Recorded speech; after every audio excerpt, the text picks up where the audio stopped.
പറ്റിയ വെച്ചാൽ ഈ ബാലിയൊക്കെ വരുമ്പോൾ അവിടെ നിന്നൊരു സ്വസ്ഥതയ്ക്കും സമാധാനത്തിനും വേണ്ടി ഇവിടെയൊക്കെ വരിക, പറ്റുമെങ്കിലൊന്നും ഒന്ന് സ്റ്റേ ചെയ്യുക. ഇവരെയൊക്കെ നമ്മൾ അങ്ങനെയൊക്കെ വേണം ഹെൽപ്പ് ചെയ്യാൻ. ഹലോ.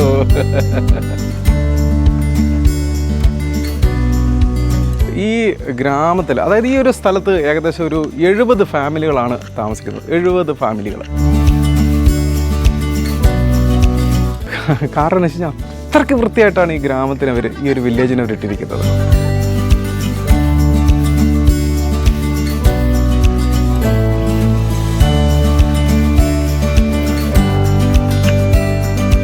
ഇന്തോനേഷ്യയിലെ തന്നെ ഏറ്റവും ക്ലീനസ്റ്റ് ആയിട്ടുള്ള ഒരു വില്ലേജ്, ഒരു ഗ്രാമം, നല്ല ഭംഗിയുള്ളൊരു വില്ലേജ് അവിടെയാണ് ഞാൻ. ഇവിടെയാണ് സ്റ്റേ ചെയ്യുന്നത്.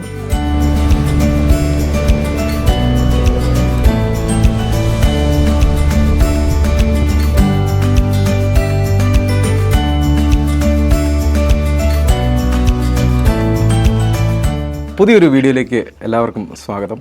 ഞാനിപ്പോൾ ഇരിക്കുന്നത് ഇന്തോനേഷ്യയിലാണ്.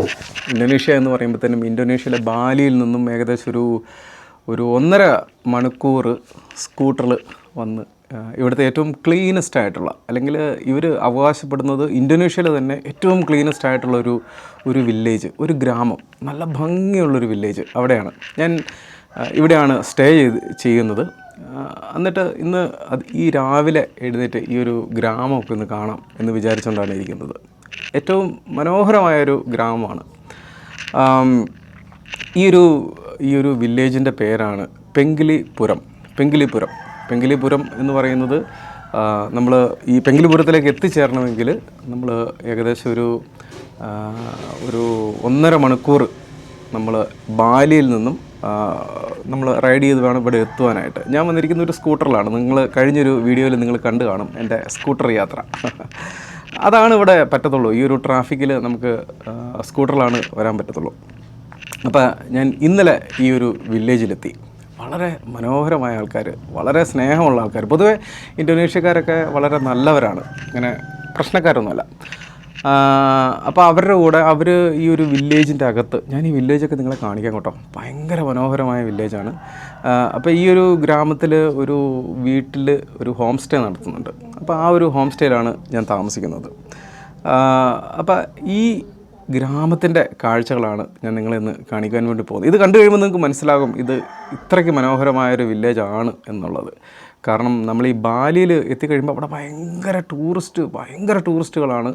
അപ്പോൾ ഞാൻ അവിടെ നിന്ന് രക്ഷപ്പെടാം എന്നോർത്താണ് ഇവിടെ ഈ ഒരു ഗ്രാമത്തിൽ വന്നത്. ഇന്തോനേഷ്യയിൽ എൻ്റെ യാത്രയുടെ ഏറ്റവും പ്രധാനപ്പെട്ട ഉദ്ദേശം ഇങ്ങനെ ഒരു ലീഷർ ട്രിപ്പല്ല. ഞാൻ മൗണ്ട് റിഞ്ചാനി എന്ന് പറയുന്ന ഒരു ഇന്തോനേഷ്യയിൽ തന്നെ 2ാമത്തെ വോൾക്കാനിക് മൗണ്ടൻ, ഒരു 3722 മീറ്റർ പൊക്കമുള്ള ആ ഒരു മൗണ്ടൻ ക്ലൈംബ് ചെയ്യാനാണ് ഞാനിവിടെ വന്നിരിക്കുന്നത്. അപ്പോൾ നാളെയാണ് സ്റ്റാർട്ട് ചെയ്യുന്നത്. അപ്പോൾ ഞാൻ വിചാരിച്ചു ബാലിയിൽ നിന്നും ഇവിടെ വന്ന് സ്റ്റേ ചെയ്ത് ഈ ഗ്രാമമൊക്കെ കണ്ടിട്ട് പോകാമെന്ന്.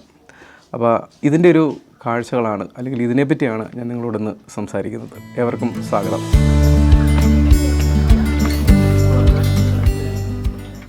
ഞാൻ ബാലിയിൽ നിന്നും ഇന്നലെ ഒരു 9 മണിയോടുകൂടി ഞാൻ ബാലിയിൽ നിന്നും ഈ ഗ്രാമത്തിലേക്കുള്ള യാത്ര ആരംഭിച്ചു. ആസ് യൂഷ്വൽ എൻ്റെ കയ്യിൽ ഞാനൊരു സ്കൂട്ടർ റെൻറ്റിന് എടുത്തിട്ടുണ്ടായിരുന്നു. അത് എങ്ങനെ റെൻറ്റിന് എടുക്കാം എന്നുള്ളതൊക്കെ ഞാൻ ഇതിന് മുമ്പത്തെ വീഡിയോയിൽ പറഞ്ഞിട്ടുണ്ട്. നിങ്ങൾക്ക് വേണമെങ്കിൽ അത് ചെക്ക് ചെയ്യാം. ഏറ്റവും നല്ലൊരു ഓപ്ഷനാണ് സ്കൂട്ടർ നമ്മൾ ബാലിയിൽ റെൻറ്റിന് എടുക്കുക എന്നുള്ളത്. അല്ലെങ്കിൽ ഇവിടുത്തെ ട്രാഫിക് നമുക്കത് പറ്റില്ല. അപ്പോൾ ഞാൻ 9 മണിക്ക് ഈ സ്കൂട്ടറിൽ കയറി എൻ്റെ ബാഗൊക്കെ ആയിട്ട് ഞാൻ യാത്ര ആരംഭിച്ചു.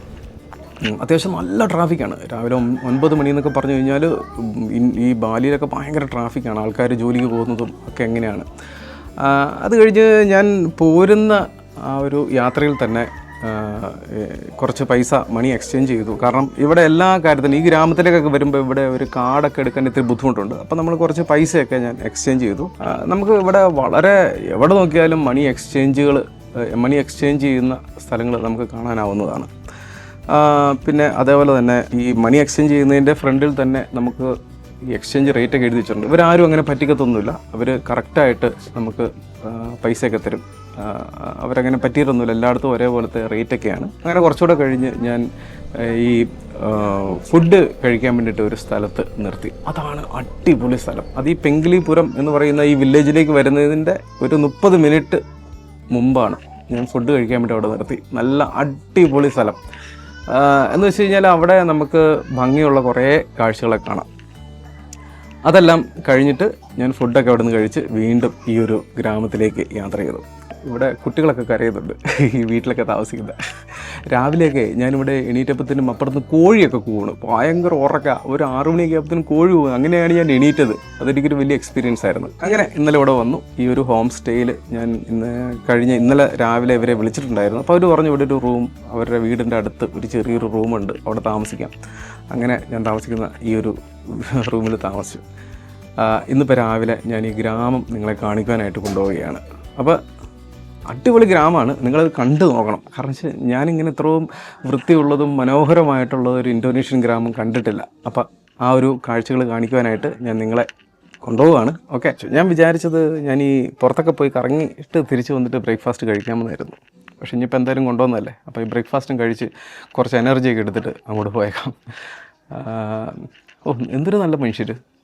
കാരണം എന്ന് വെച്ച് കഴിഞ്ഞാൽ സാധുക്കൾ, നല്ല മനുഷ്യർ, സ്നേഹം ഉള്ള ഒരു മനുഷ്യരാണ്. അങ്ങനെ പറ്റിയിരുന്നല്ല. ഞാൻ ഒത്തിരി 10-24 രാജ്യത്തോടെയൊക്കെ പോയിട്ടുണ്ട്.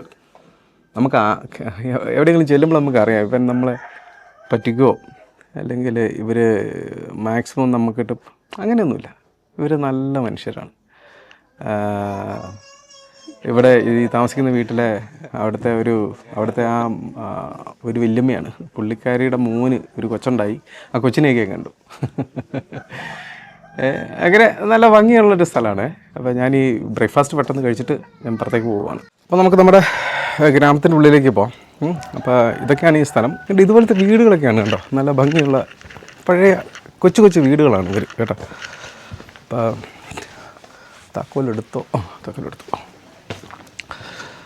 ഇവിടുത്തെ വീടുകൾക്കൊരു ചില പ്രത്യേകതകളൊക്കെ ഉണ്ട്, ഞാൻ കാണിച്ചു തരാം. അതായത് ഇതൊക്കെയാണ് ഇവിടുത്തെ വീടുകൾ കണ്ടല്ലേ, ഓടൊക്കെ ഇട്ട് മേഞ്ഞ്.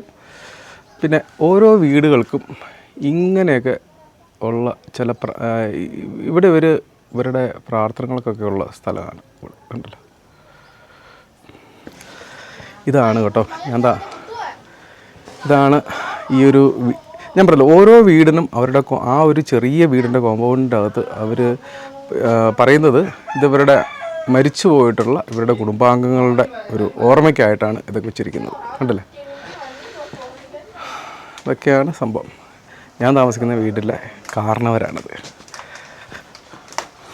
ഹലോ. ഈ വീടിൻ്റെ പുറത്തു നിന്നുള്ളൊരു കാഴ്ചയാണിത്. ഇതാണ് വീട്, ഈ ചെറിയ വീട്.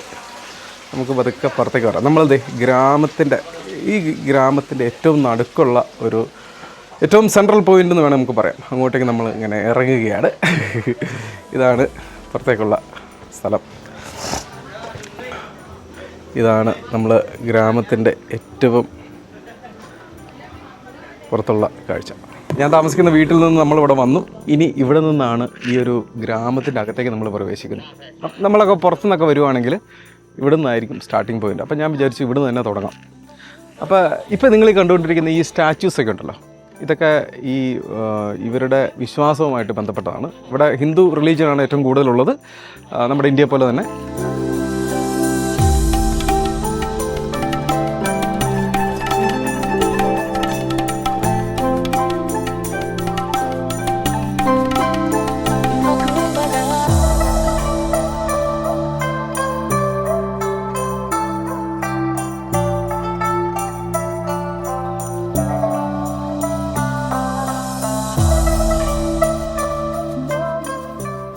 ഇനി പറയാൻ പോകുന്നത് ഈ ഗ്രാമത്തിൽ, അതായത് ഈ ഒരു സ്ഥലത്ത് ഏകദേശം ഒരു 70 ഫാമിലികളാണ് താമസിക്കുന്നത്. 70 ഫാമിലികൾ. അവർ ഇതിനൊരു ടൂറിസം ഗ്രാമമായിട്ട് മാറ്റിയതിൻ്റെ പിന്നിൽ ഒരുപാട് കഥകളുണ്ട്. ഏറ്റവും ക്ലീനസ്റ്റ് ആയിട്ടുള്ളൊരു വില്ലേജ് എന്നുള്ളൊരു പേര് കാരണമാണ് ഇവിടെ ടൂറിസ്റ്റുകളൊക്കെ വന്ന് ഈ ഒരു ഗ്രാമം കാണുന്നത്. ഇവിടെ 2 ഓപ്ഷനുണ്ട്. ഒന്നുകിൽ നമുക്ക് ബാലിയിൽ നിന്നും ഇവിടെ വന്ന് ഈ ഒരു ഗ്രാമം കണ്ടിട്ട് തിരിച്ച് അങ്ങോട്ട് തന്നെ പോകാം. അല്ലെങ്കിൽ നിങ്ങൾക്ക് വരുവാനാണെങ്കിൽ താല്പര്യമുണ്ടെങ്കിൽ ഇവിടെ ഓരോ വീടുകളിലും അവർ ഹോം സ്റ്റേ ഒക്കെ ഉണ്ട്. ചെറിയ വീട്, ചെറിയ സെറ്റപ്പ്, വലിയ സെറ്റപ്പൊന്നുമില്ല. അപ്പോൾ അങ്ങനെ ഹോം സ്റ്റേയിൽ താമസിച്ചിട്ട് നമുക്ക് പോവാം. അപ്പോൾ ഇനി ഞാൻ കാണിക്കാൻ പോകുന്നത് ഈ ഒരു ഗ്രാമത്തിൽ, ഇപ്പോൾ ഇത് നടുക്കുകൂടിയുള്ളൊരു പാത്താണ്, ഒരു വഴി. ഈ വഴി ഇങ്ങനെ സ്റ്റെപ്പായിട്ട് അങ്ങ് മുകളിൽ ഇവരുടെ ഏറ്റവും പ്രധാനപ്പെട്ട ക്ഷേത്രം.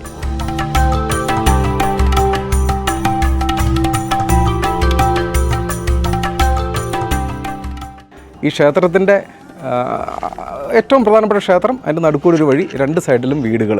അങ്ങനെയാണ് ഇവിടുത്തെ ഒരു ലേഔട്ട്. അപ്പോൾ ഓരോ വീടുകൾക്കും ഓരോ പടിപ്പുരയുണ്ട്, നല്ല ഭംഗിയുള്ള പടിപ്പുര. ഓരോ വീടുകൾക്കും ഉണ്ട് ഓരോ പടിപ്പുര. എന്നിട്ട് അതിലിങ്ങനെ ആ വീടിൻ്റെ നമ്പർ ഇട്ടിട്ടുണ്ട്. അപ്പോൾ ആൾക്കാർ ഈ നടുക്കൂടി ഇങ്ങനെ നടന്ന് അങ്ങ് ക്ഷേത്രത്തിൻ്റെ അവിടം വരെ പോയി കാണും. അപ്പം ആ ഒരു പടിപ്പുരയൊക്കെ ഞാൻ കാണിച്ചു തരാം. ഇതിപ്പോൾ എൻ്റെ പിന്നിൽ കാണുന്നില്ലേ, ഇതൊക്കെ ഇവിടുത്തെ പടിപ്പുരകളാണ്, കണ്ടില്ലേ. ഇതാണ് നടുക്കൂടിയുള്ളൊരു വഴി. ഈ വഴി അങ്ങ് മേളിൽ ക്ഷേത്രം, ഏറ്റവും പ്രധാനപ്പെട്ട ക്ഷേത്രം, അവരേറ്റവും സേക്രട്ടായിട്ട് കാണുന്നൊരു ക്ഷേത്രമാണ് അങ്ങ് മേളിലുള്ളത്. ഇതാണ് കേട്ടോ ഞാൻ താമസിക്കുന്ന വീട്. ഇവിടെ നിന്നാണ് ഞാനിപ്പോൾ കുറച്ച് മുമ്പ് പുറത്തേക്ക് ഇറങ്ങി വന്നത്. എൻ്റെ വീടിൻ്റെ നമ്പർ 59ാമത്തെ നമ്പറാണ്. ഈ വീട് ഇങ്ങനെ ഇരിക്കും. നമ്മളിപ്പോൾ അത് കണ്ടതാണ്. കണ്ടോ ഇങ്ങനെ. നമുക്ക് പതുക്കെ പുറത്തേക്ക് പോകാം. വേണ്ടല്ലേ, കുറച്ച് ആൾക്കാരൊക്കെ ഇവിടെ വന്ന് ഈ ഒരു ഗ്രാമം കാണാൻ വേണ്ടിയിട്ട് ഒത്തിരി പേര് വരുന്നുണ്ടെന്നേ. ഉണ്ടോ, ഈ വീടിൻ്റെ നമ്പർ 56. ഓരോ വീടുകളുടെ ഒരു പ്രത്യേകത എന്ന് പറയുന്നത് റൂഫ് പ്രധാനമായും മുളകൾ കൊണ്ടുള്ള റൂഫാണ്.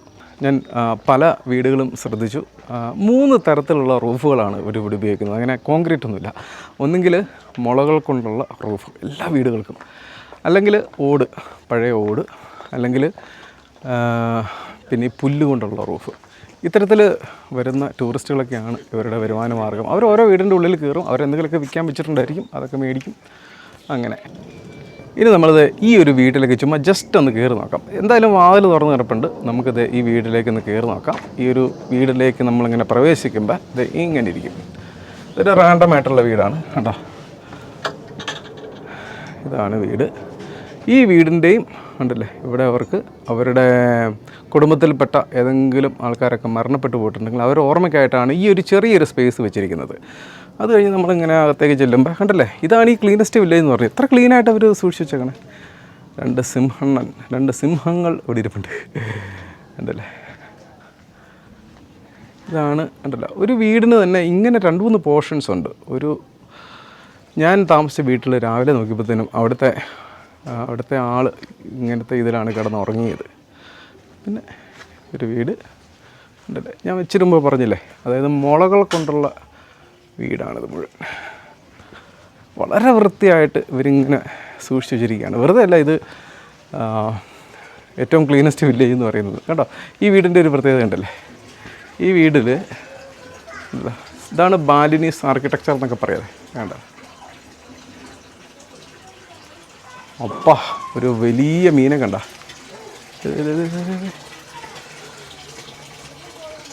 അപ്പോൾ കണ്ടില്ലേ, ഒരു ബാലിനീസ് ആർക്കിടെക്ചറൊക്കെ ഉള്ളത് നല്ല ഭംഗിയുള്ളൊരു വീട്. ഇതിൻ്റെ അകത്തൊക്കെ ആൾക്കാർ താമസിക്കുന്നുണ്ടായിരിക്കും കേട്ടോ. അവരിങ്ങനെ ഇവിടെ വരുന്നവർക്ക് വേണ്ടിയിട്ട് ഇവരുടെ വീടിൻ്റെ ഗേറ്റൊക്കെ രാവിലെ ഒരു തുറന്നിടും. അപ്പം ചില വീടുകാർ അവരുടെ സാധനങ്ങളൊക്കെ വിൽക്കും, ചില വീട്ടുകാർ ജസ്റ്റ് ഓപ്പണാക്കി ഇടും. അവർക്ക് ഇവിടെ വരാം, ഇതൊക്കെ കണ്ടിട്ട് തിരിച്ചു പോകാം. എന്തൊരു കിടിലൻ കോൺസെപ്റ്റാണെന്ന് ഞാൻ ആലോചിക്കുന്നത്. ഒരു വില്ലേജിലുള്ള ആൾക്കാർ മുഴുവൻ ഒരുമിച്ച് നിന്ന് ടൂറിസ്റ്റുകളെ ഇങ്ങോട്ട് കൊണ്ടുവരികയാണ്.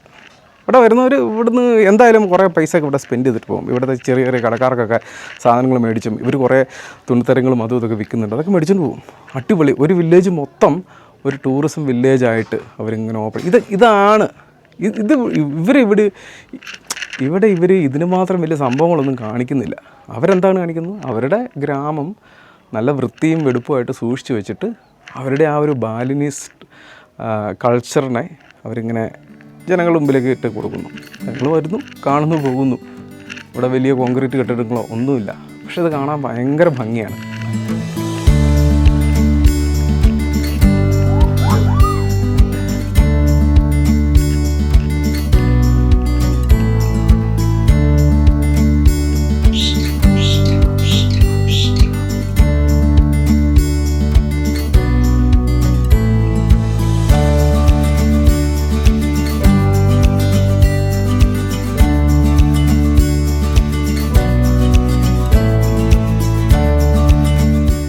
ഇവിടുത്തെ വേറെ സംഭവം കണ്ടല്ലോ, ഇതേ കണ്ടല്ലോ, ഇവിടുത്തെ ബാലിനീസ് ആൾക്കാരുടെ ഒരു ഡ്രസ്സാണ് കേട്ടോ. അത് ബാലിനീസ് ആൾക്കാർ ധരിക്കുന്നൊരു ഡ്രസ്സാണ്. അവർ ഉണ്ടല്ലോ, ഫോട്ടോഗ്രാഫേഴ്സൊക്കെ ഉണ്ട് ഇവിടെ. ഫോട്ടോഗ്രാഫേഴ്സൊക്കെ പടം ഒക്കെ എടുത്ത് കൊടുക്കും. ഇവിടെയൊക്കെ ഫ്രണ്ടിൽ ഇങ്ങനെ ഇരുന്ന് ഫോട്ടോ ഒക്കെ എടുക്കുന്നത് കണ്ടില്ലേ. ഇതാണ് ഇനി ഇവിടുത്തെ ഒരു മൊത്തത്തിലുള്ളൊരു ലേഔട്ടും കൂടി ഞാൻ പെട്ടെന്നൊന്ന് പറയാം. അതായത് ഇവർ 3 മണ്ഡപ ആ ഒരു കോൺസെപ്റ്റാണ് ഇവിടെ ഉള്ളത്. അതായത് ഇതാണ് ഉത്തമ മണ്ഡല. ഈ ഉത്തമ മണ്ഡല എന്ന് പറയുന്ന ഈ ഒരു സ്ഥലത്താണ് ഇവരുടെ ഈ ക്ഷേത്രം ഇരിക്കുന്നത്. ഇത് മധ്യമണ്ഡല. അതായത് ഈ മധ്യമണ്ഡല എന്ന് പറയുന്നത് ഇവിടുത്തെ ആൾക്കാർക്കൊക്കെ താമസിക്കാൻ ഉള്ള ഒരു മൊത്തത്തിലുള്ള ഏരിയയ്ക്ക് പറയുന്ന പേരാണ് മധ്യമണ്ഡല. പിന്നെ നിഷ്ഠമണ്ഡല എന്ന് പറയുന്നത് ഇവരുടെ ഈ ശവസംസ്കാരം, ബോഡിയൊക്കെ കൊണ്ടുപോയി അല്ലെങ്കിൽ നമ്മുടെ നാട്ടിലെ ശവസംസ്കാരം നടത്തുന്ന സ്ഥലത്തിന് പറയുന്ന പേരാണ് നിഷ്ഠമണ്ഡല. അപ്പോൾ ഉത്തമ മണ്ഡല, മധ്യമണ്ഡല, നിഷ്ഠമണ്ഡല, അങ്ങനെയാണ് ഇവിടുത്തെ ഒരു മൊത്തത്തിലൊരു കോൺസെപ്റ്റ്. വളരെ ഇൻട്രസ്റ്റിംഗ് ആയിട്ട് തോന്നി. എന്തായാലും എനിക്ക് ഒരു കാര്യം പറയാതിരിക്കാൻ പറ്റത്തില്ല, ക്ലീനസ്റ്റ് വില്ലേജാണ്, അടിപൊളി വില്ലേജ്.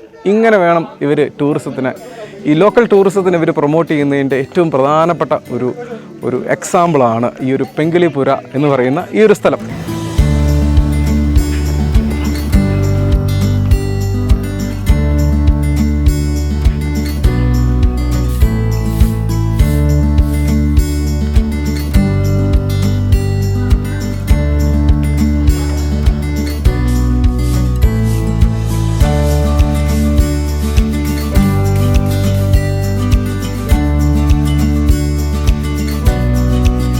അപ്പോൾ ഇതൊക്കെയാണ് പെങ്കിലിപുരം എന്ന് പറയുന്ന വില്ലേജ്. നിങ്ങൾക്ക് എല്ലാവർക്കും ഇഷ്ടപ്പെട്ട് കാണും എന്ന് ഞാൻ വിചാരിക്കുന്നു. അപ്പോൾ ഇതാണ് ഇവരുടെ മെയിൻ ക്ഷേത്രമാണിത്.